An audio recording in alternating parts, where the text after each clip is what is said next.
Letatus sum in hisque vita sufficit,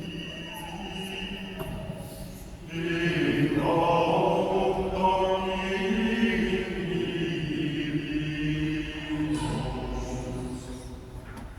Gloria Patri et Filio et Spiritui Sancto, sicut erat in principio et nunc et semper et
In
et ecce offerebat te paralitum cum piacente mille, et videns Iesus fidelidor, dixit paralitum, confide, fili, remitum turpini peccata tuus, et ecce quidam scribis dixerum intras, hic blasphemo, et cum vidicit Iesus cogitationes eorum dis, ut qui cogitatis mala in cordibus vestis, quid est facidius dici, dimitu turpiri peccata tua, andicere, surge et ambula, ut autem sciat, quia filius hominis habet potestatem in terra, dimitendi peccata, cum cait paraliti. Surge, tolle lectum tuum, et vade in domum tuum, et surrexit habit in nomum suum. Videntes audem turbe, immovere, et glorificaverunt Deum, quid elit potestatem talem omnibus.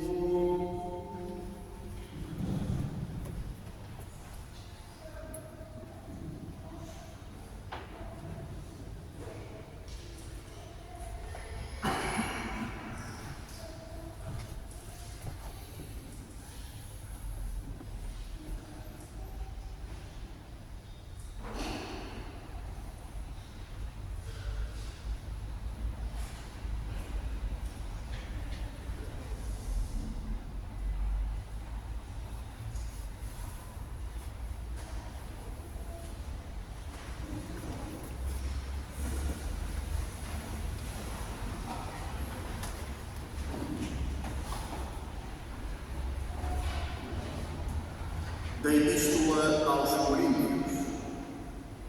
Meus irmãos, dou continuamente graças a Deus por vós, pela graça de Deus que vos foi concedida em Cristo Jesus. Pois nele fostes enriquecidos com toda a sorte de dons, em toda a palavra e em todo o conhecimento, segundo se radicou entre vós o testemunho de Cristo, de modo que nada vos falta em graça alguma, a vós que aguardais a revelação de nosso Senhor Jesus Cristo.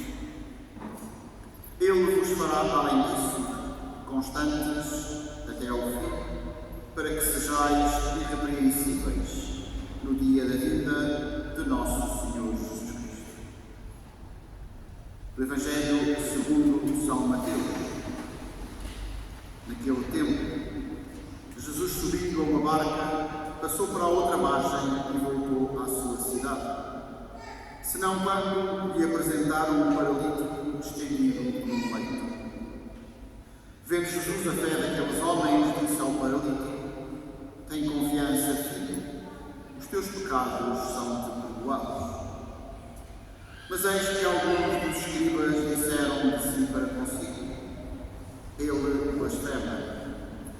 E Jesus, que lhes via os pensamentos, disse: por que pensais mal nos vossos corações? O que é mais fácil?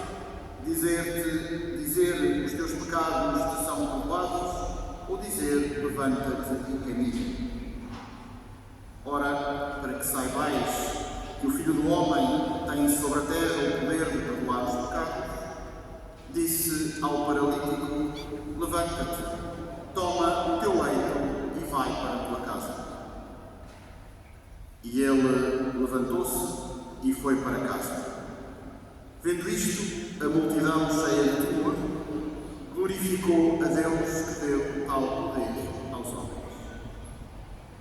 Queridos irmãos, vos deixo sentar-vos e a fazer só alguns avisos rápidos.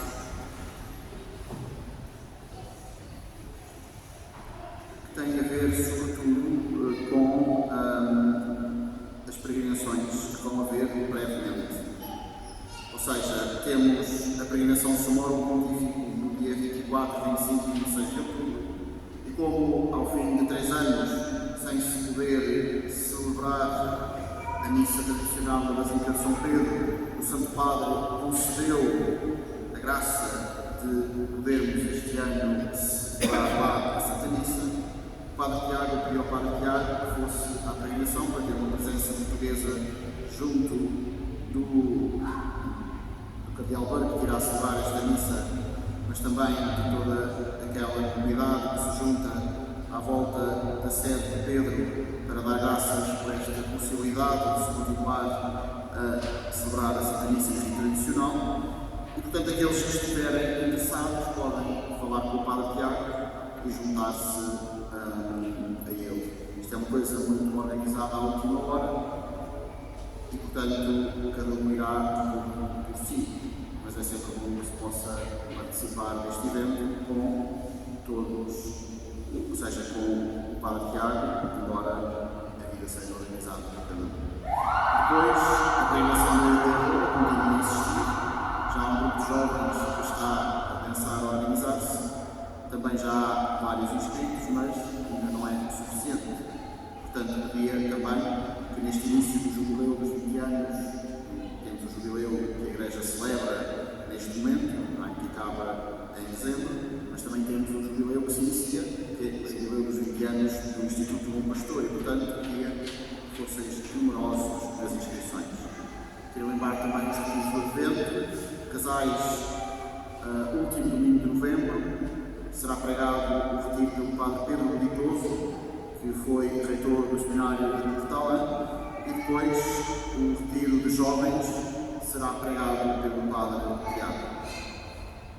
E queria lembrar também que todos os primeiros domingos nós rezamos a Santa Missa das 10 pelos benfeitores e pelas suas intenções. Em nome do Pai, do Filho e do Espírito Santo. Queridos irmãos, as leituras de hoje, que a liturgia que a Santa Igreja nos dá para a meditação, são bastante ricas.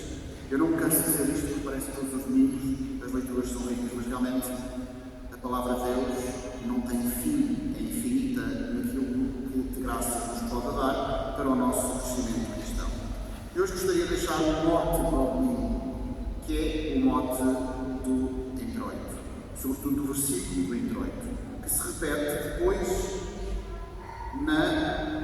no gradual. Letatus summis predicta sunt viti, in domum Domini divinus. Que alegria a minha quando ouvi dizer, isto na tradução deste missal de 1965, hoje em dia a tradução é um pouco diferente. Que alegria a minha quando ouvi dizer, vamos para a casa do Senhor. E depois diz o versículo do gradual: reina a paz dentro de teus muros e a abundância em teus palácios. Eu creio que, queridos irmãos, este pode ser o mote da celebração do domingo. Porque depois vou desenvolver um pouco o Evangelho. Mas o domingo é o dia da alegria, o dia da ressurreição. E o que nos traz a ressurreição, senão a eficácia da cruz de Cristo. O que quer dizer a cruz de Cristo? Quer dizer que, pelas suas chagas, fomos curados. Pela morte e pela ressurreição, pela paixão, pela morte e pela ressurreição do Senhor, fomos admitidos ao Santo dos Santos. Foi-nos permitida de novo algo que não conhecia desde a queda dos nossos primeiros pais, que tivéssemos acesso direto a Deus. E é por isso que o domingo é um dia de alegria e é também um dia de paz. E diz o versículo: reina a paz dentro dos teus muros. E que muros são estes? São os muros que não pretendem impedir que ninguém entre, mas são os muros que protegem. São os muros da Santa Igreja, que antigamente era vista como um baluarte, e que hoje em dia esses muros parecem estar em ruínas. E portanto, quando pedimos que reine a paz dentro destes muros, é que este baluarte de defesa dos filhos de Deus, que é a Igreja, se mantenha em paz. E nada disto nos vem se não for por esta alegria, por esta paz que nos vem de Cristo, através, como disse no domingo passado, da abertura do nosso coração à força do Espírito Santo. E portanto, este é o pedido que faço, e que todos rezemos para que haja paz dentro dos muros da Santa Igreja, e não só da Santa Igreja de uma forma generalizada, mas também da Santa Igreja, que é esta produção do rebanho de Deus, que é a Conceição, que é a nossa comunidade, que é o sítio onde o local e o conjunto de pessoas, a comunidade onde o Senhor se manifesta, onde a Igreja fala para aqueles que querem seguir Jesus. Portanto, volto a repetir, reina a paz dentro dos teus muros e a abundância em teus palácios. Depois, continuamos com o Evangelho. E temos mais uma vez os milagres de Jesus, que desta feita é um milagre em cujo o espírito deste milagre, cujo sinal profético deste milagre é afirmado antes do próprio milagre. E portanto, temos mais uma vez os fariseus, os escribas, etc., na maledicência e na crítica, que dizem que ele blasfema porque perdoa os pecados. Jesus faz um milagre para afirmar a sua realidade messiânica e, portanto, cura o paralítico. Esta pergunta de Jesus, ainda no seguimento daquilo que disse acerca do introito e do ritual, é uma pergunta que vos devia e que nos devia a nós ficar a ecoar durante esta semana. Porque pensais mal nos vossos corações. E repito, porque pensais mal nos vossos corações.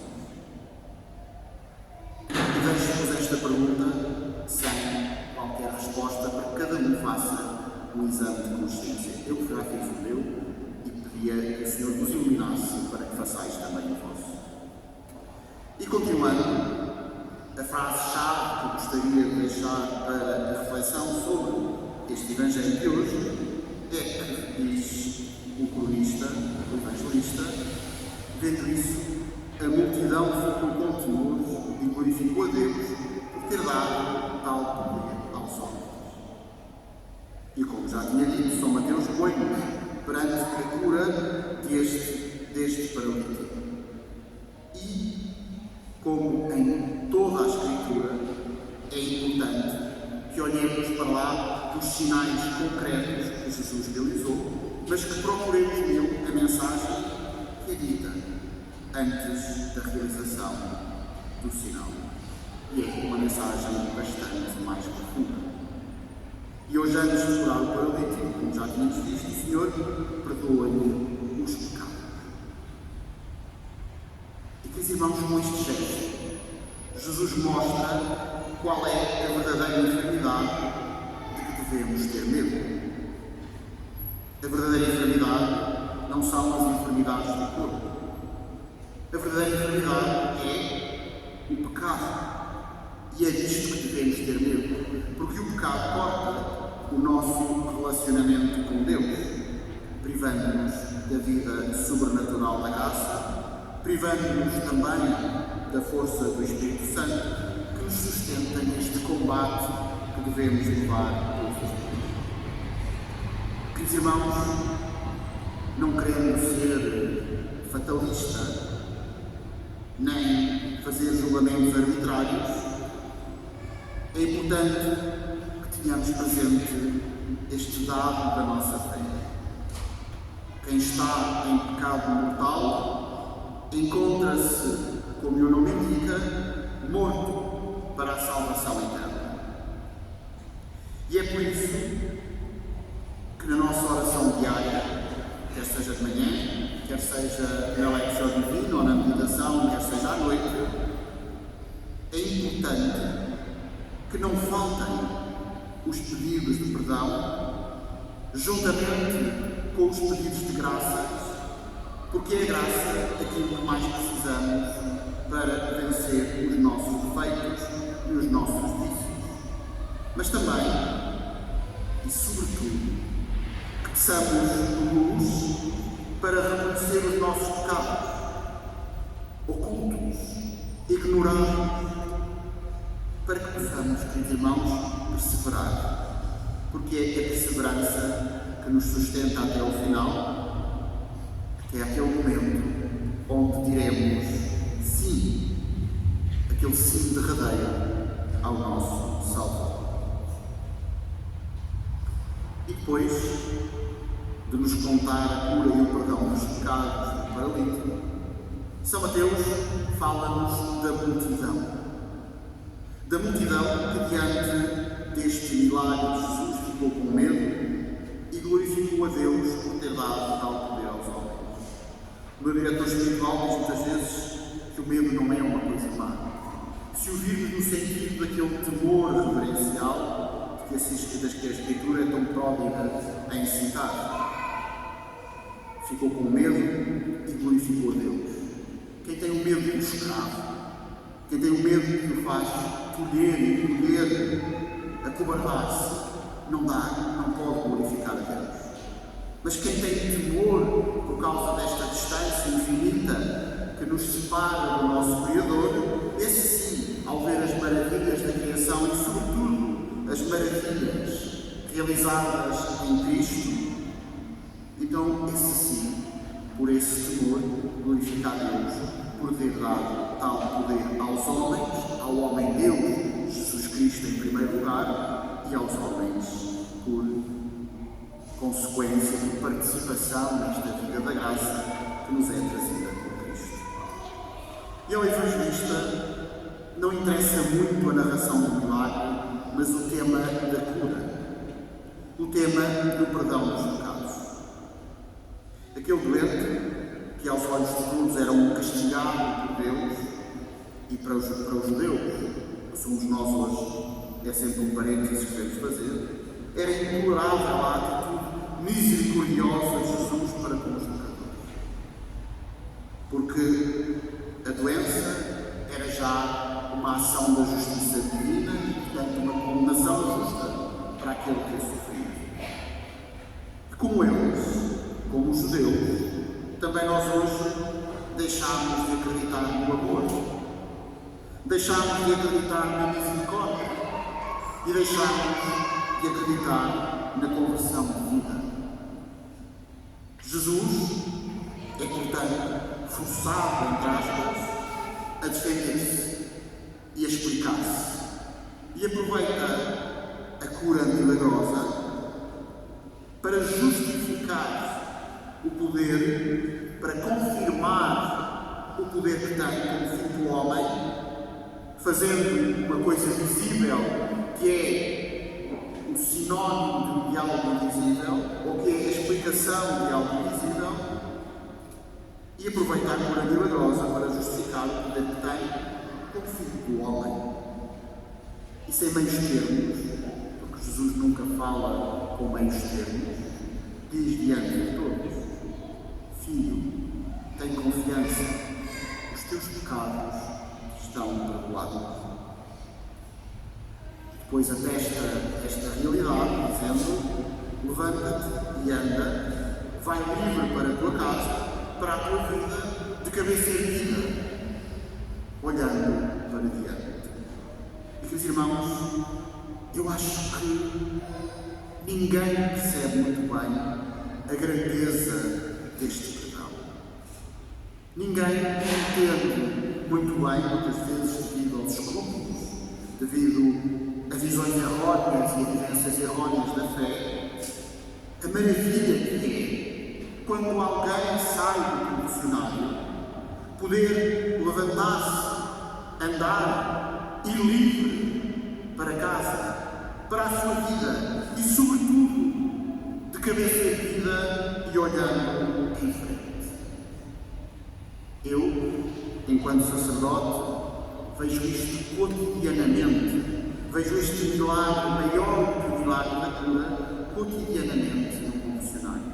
E digo, com profunda alegria, a todo o penitente, vai em paz, os teus pecados estão perdoados. Queridos irmãos, esta paz é absolutamente essencial. Porque se o penitente não sai do confessionário de cabeça erguida, entre aspas, orgulhoso, a nós falta-nos aquilo que os franceses chamam de fierté, mas podemos dizer orgulhoso do seu perdão, da sua fé, porque a sua fé, como ao paralítico, salvou, porque se pôs nas mãos de Cristo. E, queridos irmãos, esta é também uma ocasião única para Jesus anunciar que pode confiar aos homens o poder divino do anúncio da Boa Nova e da reconciliação de que todos somos, ou de que todos, desta reconciliação de todos nós. Esta palavra divina, não convém esquecer, esta palavra divina na boca do sacerdote, que opera o milagre que anuncia. Jesus não tem meios termos nesta terra. O lugar da reconciliação com Deus está, e não por vivemos, na Igreja, pois é nela e para ela que atua o poder messiânico que o Pai confiou a Cristo. E, queridos irmãos, não querendo fazer julgamentos, quantos cristãos ainda hoje menosprezam a confissão, abdicando desta infalível palavra sacramental que é o garante absoluto do perdão de Deus e a certeza da reconciliação. Mas quantas pessoas não se confessam? Quantas pessoas não fazem o seu exame de consciência? Quantas pessoas não confiam em Deus para a sua salvação? E Jesus reivindica diante dos seus adversários hoje o que também confirmará depois da ressurreição no momento da efusão do Espírito Santo para os ministros da Igreja. Isto é, a missão messiânica da reconciliação de todos com Deus, que nos conduz à vida do Espírito, à salvação. E, queridos irmãos, São Mateus faz questão de salientar que o motivo para dar louvor a Deus é o dom do poder do perdão confiado na terra aos homens, ou seja, ao sacerdócio católico. Por um lado, se quer hoje insistir na necessidade de uma confissão regular e bem feita para a salvação da nossa alma, se quer insistir na necessidade de sermos humildes e de percebermos que sem Deus nada conseguimos fazer, e também da necessidade de nos libertarmos de orgulhos que nos prendem às nossas poucas forças, de nos livrarmos de nós próprios, conhecendo-nos assim e assumindo as nossas fraquezas, para não nos deixarmos preencher por Cristo, que é a única força da nossa salvação. Por outro lado, quero insistir também que é importante, como aqueles homens e como aquele paralítico, a fé, o entregarmos totalmente nas mãos de Cristo. E quero, sobretudo, lembrar o sacerdócio católico, um dom de Deus para a salvação dos homens. Dom de Deus enquanto espanto e incompreensão das multidões e fonte de ódio do demónio do mundo. Quero lembrar o sacerdócio católico, depositado em frágeis vasos de barro, e hoje tão maltratado, tão desprezado, tão desrespeitado, tão anulado e envergonhado. Queridos irmãos, sem o sacerdócio católico não há renovação do sacrifício do altar e não há certeza sacramental do perdão dos pecados.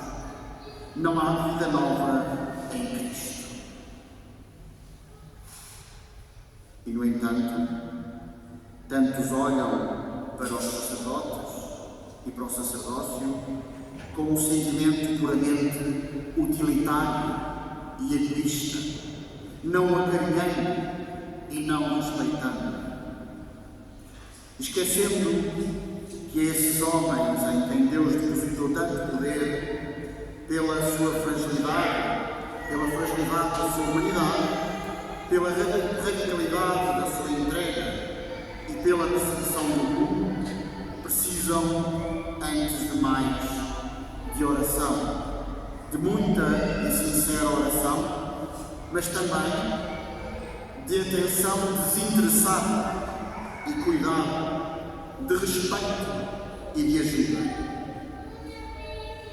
E tantos apenas se lembram que muitos sacerdotes são criticáveis, são pecadores, são escandalosos, mas esquecem-se que estes precisam de ajuda, precisam de força, de ânimo, de cuidado, não de críticas constantes, não de exigências quase sobre-humanas de sabedoria e disponibilidade infinitas, mas necessitam apenas de uma presença encorajadora, colaborante e sim. Queridos irmãos, envia-vos no domingo passado e reafirmo ainda hoje, a Igreja tem os padres pelos quais reza. E é mais um pedido do que propriamente uma chamada de atenção. Amemos os sacerdotes. Rezemos pelos sacerdotes. Mortifiquemo-nos pelos sacerdotes. Acompanhemos e ajudemos os sacerdotes e coloquemos todos os sacerdotes sob o manto protetor da Santíssima Virgem. Queridos irmãos, demos constantemente graças a Deus com imensa alegria pelo dom do sacerdócio na Igreja. Não deixemos ideologias nefastas, egoísmos, vindos mesmo do seio da nossa Mãe Igreja, destruam o sacerdócio católico. E em comunhão com Deus e por intercessão de Maria, Mãe dos sacerdotes, possamos que estes se configurem cada vez mais a Cristo bom pastor, que conhece e dá a vida pelas suas ovelhas, assim seja. Seja louvado o Senhor Jesus Cristo. Em nome do Pai, do Filho e do Espírito Santo. Amém.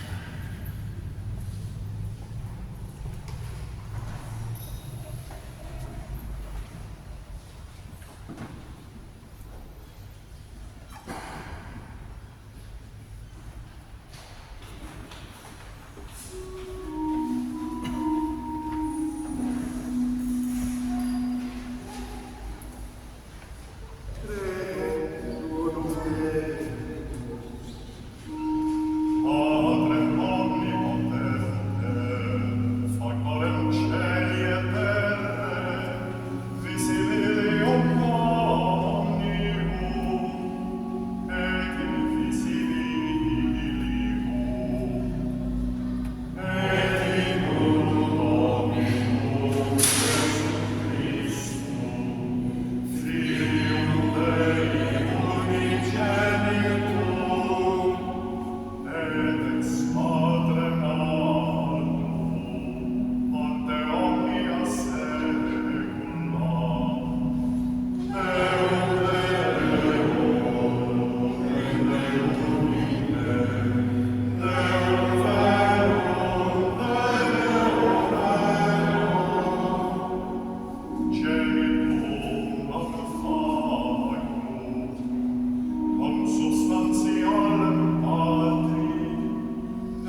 et stati super Jacobum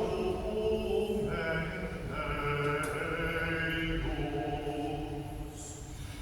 Tunc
Dominus vobis.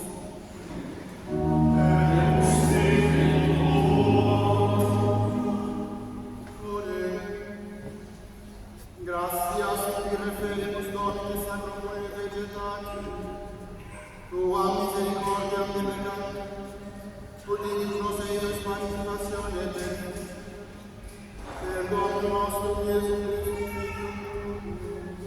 qui te convividet regnum, in unitate Spiritus Sancti, per omnia saecula saeculorum.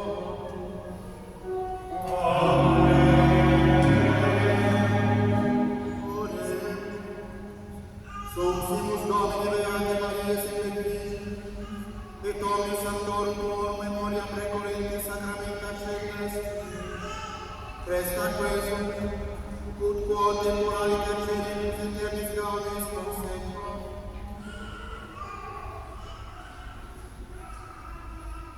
Et nos quesumus Domini in